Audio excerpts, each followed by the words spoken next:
Salut à tous, bienvenue sur ActuNet. Nous allons marquer notre deuxième arrêt best-of pour vous replonger au cœur des événements auxquels nous avons pris part l'an dernier, mais aussi rappeler à votre souvenir toutes ces personnes qui font bouger le secteur des TIC en Afrique et qui ont accepté en 2016 de partager leur expérience avec nous.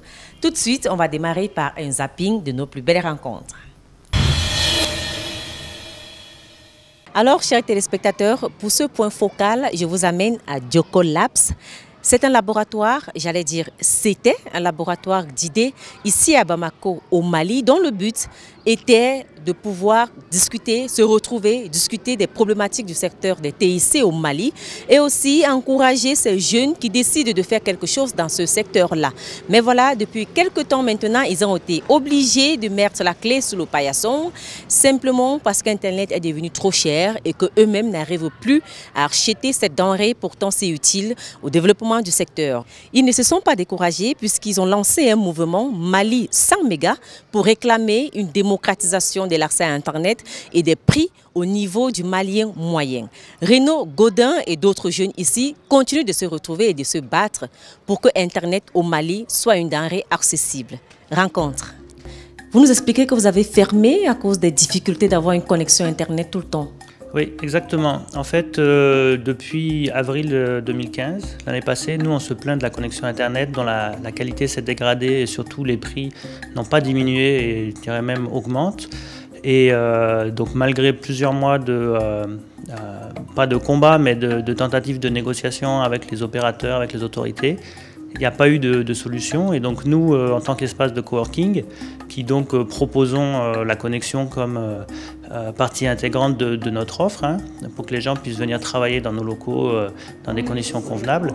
Maintenant que les connexions sont toutes en data, au volume, on n'est pas capable de fournir de la connexion à quelqu'un tous les jours. Donc à cause de ça, on a dû fermer. Et voilà, donc Orange, un des opérateurs, nous a proposé par exemple de nous offrir une connexion à nous. Mais nous, ça ne nous intéresse pas qu'on soit les seuls à avoir une connexion, alors que ce qui nous intéresse, c'est que tous les entrepreneurs, toutes les personnes, tous les particuliers puissent bénéficier d'Internet correctement à des prix abordables. Mais Internet facturé en données au volume, aujourd'hui c'est à la mode presque sur tout le continent. Au Cameroun, c'est pareil, au Gabon. Est-ce qu'on va changer ça? Est-ce que le temps n'est pas venu de servir les opérateurs? Qu'est-ce qu'ils disent lorsque vous leur posez la question? Est-ce que c'est possible de donner Internet en illimité par exemple?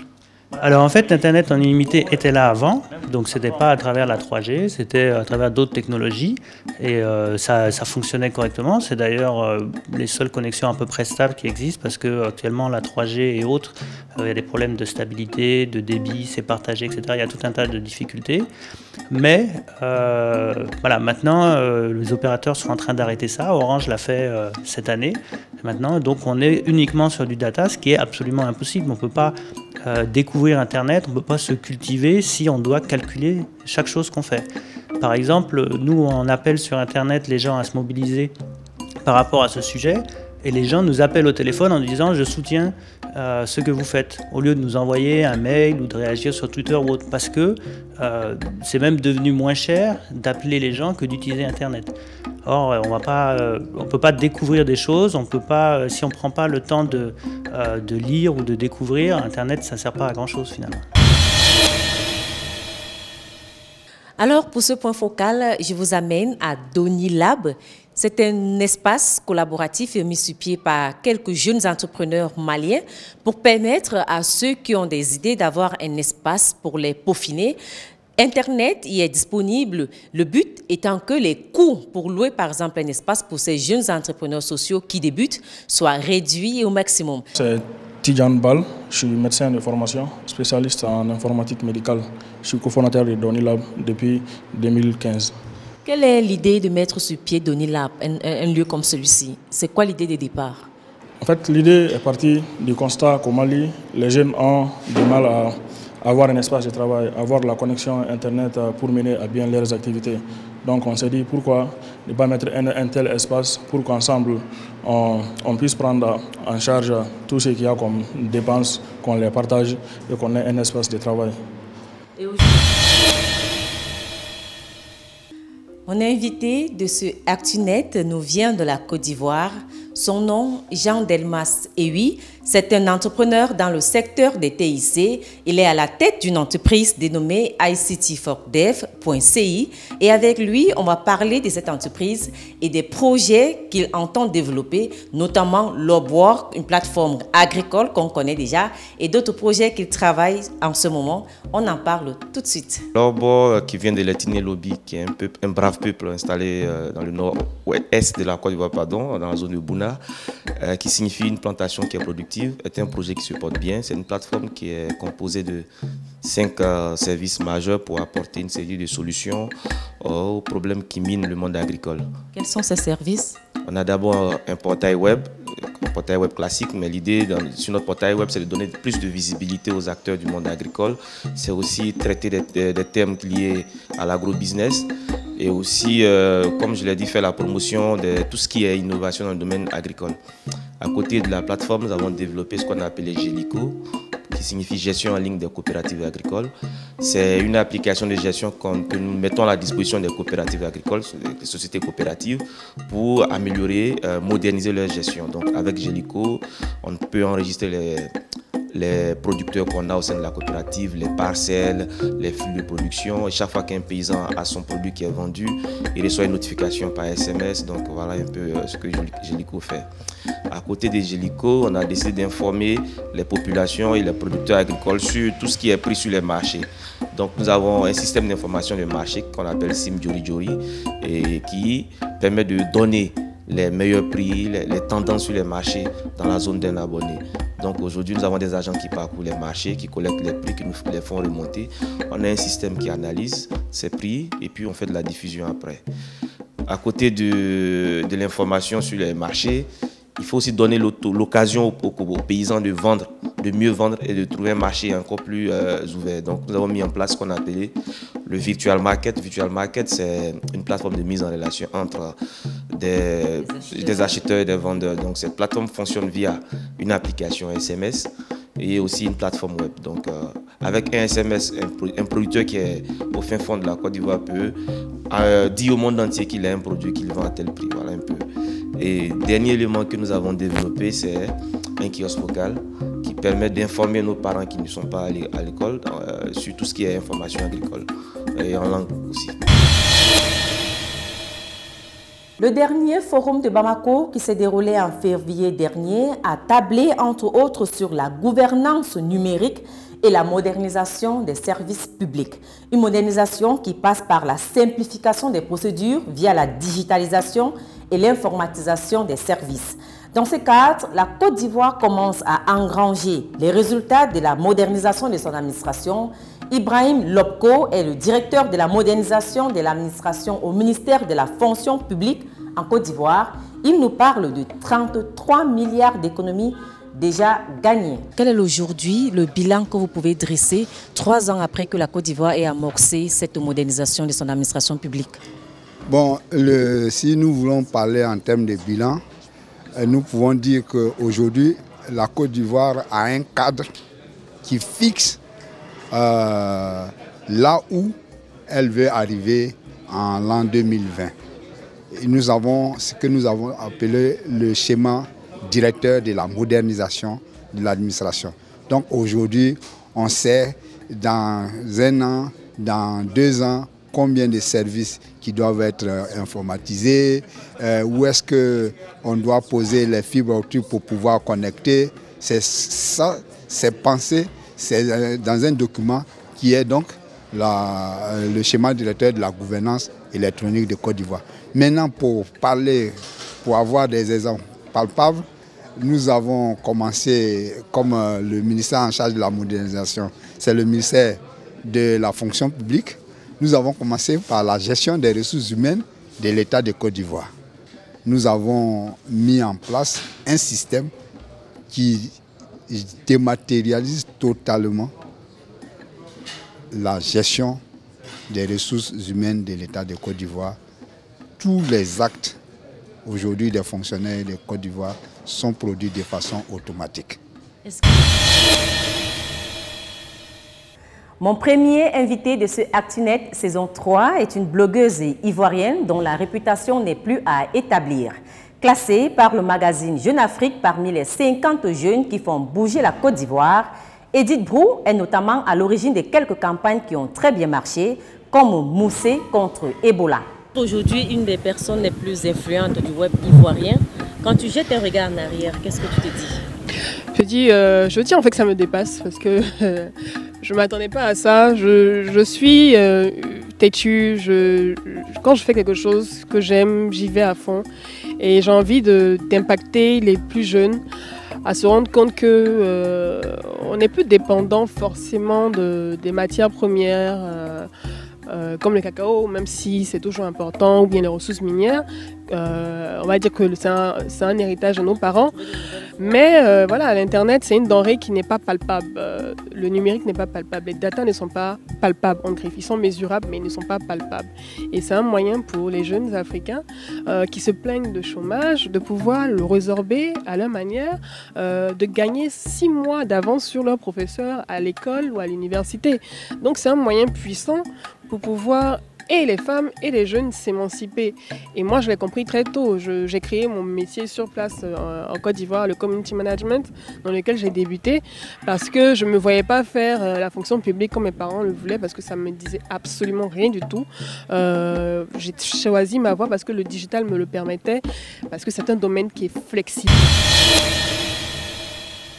L'invité de ce ActuNet est un homme pour qui l'entrepreneuriat web n'a aucun secret. Désigné meilleur blogueur Haïti dans son pays au Sénégal en 2014, Basile Niane vit d'Internet comme il aime à le répéter. Considéré comme un des piliers du numérique dans son pays, il a fondé SocialNet Link qui lui permet de conseiller les entreprises et les marques sur leur présence en ligne. On l'a rencontré à Dakar au Sénégal et avec lui, on parle du blogging, mais aussi de la question des contenus africains sur Internet. Du journalisme au blogging, est-ce que ça s'est fait de manière naturelle? Pas tellement, parce que c'est un peu difficile. Je peux dire qu'aujourd'hui, les gens ne font pas la distinction entre quand c'est le journaliste qui écrit et quand c'est le blogueur qui parle. Donc souvent, il faut expliquer aux gens que la plume qu'on utilise, c'est une plume connectée avant tout, mais est-ce que connectée en tant que journaliste ou en tant que blogueur? Alors la différence est simple. Vous savez, avec le journalisme, il y a des aspects qu'on doit respecter. À savoir comment on écrit un bon papier, comment on écrit un article web 2.0, article web quoi. Différent du blogueur qui a envie d'écrire tout ce qu'il a envie de dire. Et quand on est un journaliste, soit un journaliste pour une télévision, un journaliste pour une radio, il y a des choses qu'on ne doit pas dire. Exactement, il faut l'équilibre de l'information. Mais quand on est blogueur, on est libre, on est beaucoup plus libre d'aller au fond des choses et de donner son point de vue, son opinion. Parlons un peu de SocialNet Link, des Sénéweb, cette plateforme-là. Alors, SocialNet Link, c'est la première plateforme qui donne l'actualité technologique en Afrique, au Sénégal plutôt. Parce qu'on s'est rendu compte qu'au Sénégal, on a à peu près 150 sites web. Plus de 150 sites web. Mais sur les 150 sites web, ils font la même chose. Ce sont des sites qui sont des sites généralistes. Donc, moi, étant un journaliste évoluant dans le secteur des TIC, je me suis dit, ça c'est un vide. Personne ne parle de technologie, pourquoi pas maintenant mettre une plateforme? C'est là qu'est née la plateforme SocialNet Link qui regroupe aujourd'hui 5 personnes, des blogueurs et des journalistes. L'objectif c'est de créer du contenu tech, uniquement du contenu tech.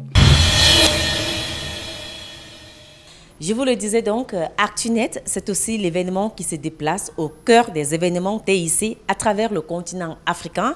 Et pour l'année 2016 qui s'est achevée, l'équipe n'a pas dérogé à la règle, elle qui était à la 5e édition du Prix de l'innovation pour l'Afrique qui s'est déroulé les 22 et 23 juin dernier à Gaborone, au Botswana. On était aussi à la première édition du festival en Afrique des blogueurs et youtubeurs qui cette fois a eu lieu à Dakar au Sénégal, tout comme on a pris part à l'Africa Web Festival à Abidjan. Tous ces moments forts, c'est tout de suite. La santé est donc le grand gagnant de cette 5e édition du Prix de l'innovation pour l'Afrique et les populations africaines avec. On espère ainsi bouter hors du continent africain des mots tels que le sida ou encore le paludisme. Je vous amène donc à la rencontre des 3 heureux élus de cette 5e édition du prix de l'innovation pour l'Afrique. Le prix de la meilleure innovation pour l'année 2016 est donc revenu au seul nominé de l'Afrique francophone, le docteur Valentin Agon du Bénin qui concourait avec Apipalu, un médicament antipaludique développé à partir d'extraits de plantes naturelles. Il est moins coûteux et a un effet inhibiteur sur l'agent à l'origine du paludisme. Occasion pour Valentin Agon de rappeler à quel point le palu a fait du mal à l'Afrique. Je suis le plus heureux d'Afrique. Je suis très heureux, vraiment heureux. Pourquoi? Parce que depuis la nuit des temps, le paludisme a déclaré la guerre à l'Afrique et emporte chaque jour 3000 enfants. Toutes les 30 secondes, un enfant africain meurt du paludisme. C'est une catastrophe humanitaire. On ne peut pas se taire quand on est africain. Et c'est pourquoi nous avons résolu le problème en trouvant une solution. La solution la plus terrible face à la malaria, c'est ça. Cette guerre est désormais gagnée par Apipalu, l'innovation africaine produite par l'Afrique, pour l'Afrique et pour le monde. Le deuxième prix affichant le meilleur potentiel commercial est revenu au docteur Imogen White. Cette Sud-Africaine a trouvé une solution qui permet aux professionnels de la santé de déterminer à quel antirétroviraux leurs patients séropositifs seraient le plus sensibles. Du nom de Exatype, elle permettra de réduire ainsi les cas de résistance aux ARV. Je suis tellement contente et fière. Le prix de l'innovation représente tellement de choses pour moi. Nous allons utiliser l'argent que nous avons gagné pour étendre les tests à d'autres maladies comme le sida ou la tuberculose, mais aussi créer des tests pour évaluer la résistance aux antibiotiques. Le troisième prix, celui de l'innovation ayant le plus fort impact social pour la communauté ou le pays, est revenu au Nigérian Eddie Akbo qui a mis au point le tout premier test mondial de dépistage du paludisme par les urines, dénommé Urine Malaria Test. Ce dispositif de diagnostic révolutionnaire est capable de détecter le paludisme en moins de 25 minutes. Jusqu'ici, il n'existait que des tests sanguins. Un prix qu'il apprécie à sa juste valeur. Je me sens très bien. C'est une opportunité extraordinaire. C'est tellement bien. Je suis ému. C'est difficile d'exprimer ce que je ressens. On peut seulement le ressentir pour savoir. Pour cette année 2016, les domaines dans lesquels les projets ont été retenus sont l'agriculture, l'énergie, la santé ou encore l'apprentissage. Les 10 finalistes venaient de l'Égypte, du Nigeria, du Bénin, d'Afrique du Sud et du Kenya. Placé sous le thème Made in Africa, le prix de l'innovation pour l'Afrique récompense chaque année les solutions locales et les innovations africaines dans un but économique, éthique et solidaire. Il est organisé depuis 2012 par la Fondation africaine pour l'innovation, basée à Genève, en Suisse.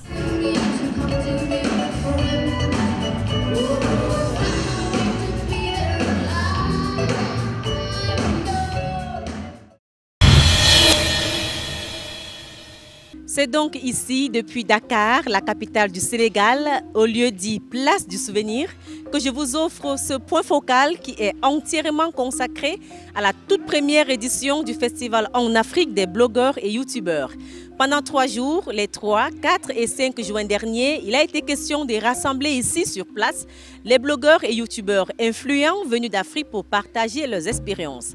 Il a été question de discuter entre autres de pourquoi et de comment créer du contenu 100% africain, pourquoi aujourd'hui l'Afrique doit exister sur la toile et quels sont les moyens pour y arriver. Moi, Estelle, est-ce que c'est important pour un blogueur d'avoir un domaine bien précis dans lequel il exerce? Oui, je crois que oui, c'est important. Moi, par exemple, j'ai choisi de bloguer uniquement sur la mode parce que c'est un sujet qui me passionne. Je pense que le fait d'être sur une niche fait que vous vous concentrez beaucoup plus sur une thématique donnée. Vous apprenez en fait beaucoup plus sur cette thématique et petit à petit, en fait, vous formez votre communauté sur cette thématique-là. Et des gens vous suivent parce qu'ils savent qu'en vous suivant, ils seront informés sur tel thème et sur telle thématique en fait. Ça crée, ça permet en fait de segmenter votre audience, de savoir qui vous suit et pourquoi on vous suit. Alors, Directeur, vous avez participé ici au Fabi et vous vous êtes intéressé à la question sur comment créer du contenu africain. Pour vous, aujourd'hui, est-ce qu'il y a une nécessité dans ce sens-là? Il est absolument important aujourd'hui que les jeunes Africains se réapproprient leur histoire, la façon dont cette histoire est contée. Et pour cela, c'est à nous d'aller sur le terrain, d'occuper les nouveaux canaux de communication, de les utiliser à notre guise. Il est indispensable aujourd'hui que nous puissions dégager une autre image que l'on voit sur les réseaux sociaux, sur Internet, à la télé. Et pour ça, nous devons conter nos propres histoires. D'où l'importance de vraiment créer nos propres contenus. Parce qu'aujourd'hui, qu'est-ce qu'on remarque? C'est des expatriés, des gens qui viennent en vacances, qui plus tard retranscrivent leur expérience de l'Afrique sur les réseaux sociaux. Et souvent, cette impression est biaisée ou elle est tronquée, d'où l'utilité pour nous, Africains, qui vivons sur ce continent depuis qu'on est né. C'est notre continent, c'est à nous de venir dire comment les choses se passent. Je suis à présent avec Ophélie Talmas des rythmesdafrique.com qui va nous dire pourquoi elle blogue dans le domaine de la culture.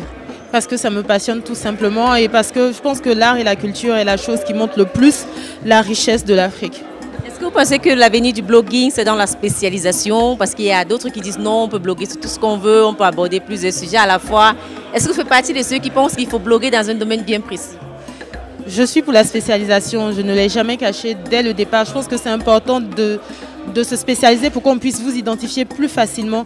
Et je pense que ça vous évite de vous disperser et de mieux travailler votre sujet pour proposer quelque chose de qualitatif à votre audience. Alors Lamine, vous avez déjà fait 16 millions de vues sur YouTube et j'ai envie de vous demander c'est quoi le secret pour atteindre un tel niveau? En fait, oui, effectivement, nous avons plus de 16 millions de vues. Le secret, c'est je mets du contenu qui est notre contenu à nous, quelque chose qui nous parle en fait. Le contenu, c'est pas forcément seulement une caméra que l'on pose, mais c'est avant tout une façon de voir. Et aujourd'hui, quand on dit youtubeur, ça vous parle? Est-ce que vous pensez qu'on peut faire sa vie, on peut gagner sa vie juste en étant youtubeur? Oui, en fait, vous savez, c'est une longue histoire en ce moment parce que j'ai commencé déjà en France pour mettre du contenu, notre contenu à nous. Et on avait développé un player à l'époque et le player justement a été battu par YouTube. J'ai compris, c'est comme le lion qui vient vous attaquer et vous venez, vous vous accrochez au lion pour qu'il vous amène dans ses aventures. Mais aujourd'hui YouTube est devenu très grand et oui, je me considère comme youtubeur. Mais je sais que YouTube, c'est un gros lion qui cherche à nous manger, quoi. Quels sont les défis de l'Afrique aujourd'hui en termes de contenu digital justement? Alors, le premier défi, il est qualitatif. Il faut que ces acteurs-là puissent quand même concevoir et créer un contenu de qualité. Ce qui va bien entendu faire adhérer les populations et bien entendu promouvoir aussi la culture africaine au sein des réseaux sociaux et du monde digital. On parle beaucoup de spécialisation et justement on a suivi pendant les panels qu'il y a eu un cri de cœur qui a été lancé comme ça pour que ceux qui sont spécialisés dans des domaines bien précis puissent être connectés et pouvoir partager leur expérience et ainsi que le contenu gagne en qualité. Mais pour vous, qu'est-ce qui peut être considéré comme un frein à leur connectivité aujourd'hui? Pourquoi ils ne sont pas assez connectés, nos spécialistes? Alors, si on revient sur des chiffres, on peut dire que 90% des Africains sont détenteurs d'un téléphone mobile. Par contre, sur cette masse-là, un très faible pourcentage est connecté. Donc c'est rendre l'accès justement à ces outils-là beaucoup plus simple pour nos populations, donc la démocratisation de la connectivité, de la connexion. Donc c'est sur ces axes-là que nous devrons vraiment travailler davantage, inviter nos gouvernements et les grandes entreprises à promouvoir justement cette faculté des Africains à être connectés dans leur intérêt et dans le leur aussi. Quand je dis dans le leur, c'est ceux des gouvernements et des grosses entreprises qui ont tout intérêt à ça. Abidjan, la capitale économique ivoirienne, a abrité du 29 novembre au 1er décembre dernier la 3e édition de l'Africa Web Festival sur l'usage efficient des technologies de l'information et de la communication dans les domaines de l'agriculture, de la santé et de l'éducation. Parfait Tadio et Didier Kindo Kwadio du bureau Afrique de l'Ouest de Vox Africa en Côte d'Ivoire y étaient pour Actinet.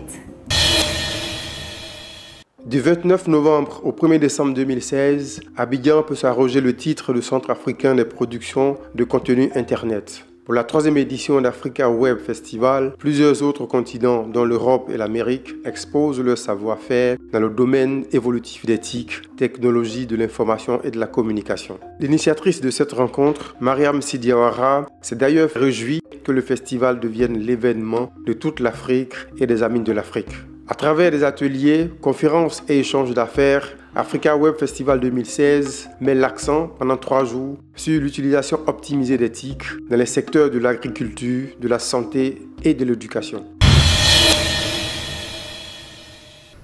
C'est la fin de ce tour d'horizon des quelques-uns des événements qui ont reçu les équipes de ActuNet en 2016. C'est aussi l'occasion de dire merci à toutes ces personnes qui, chaque jour, à travers le partage de leurs expériences, vous permettent d'en savoir un peu plus sur ce secteur en Afrique. Je vous retrouve la semaine prochaine avec le même plaisir et cette fois, on va faire le tour du buzz en Afrique l'an dernier. À bientôt.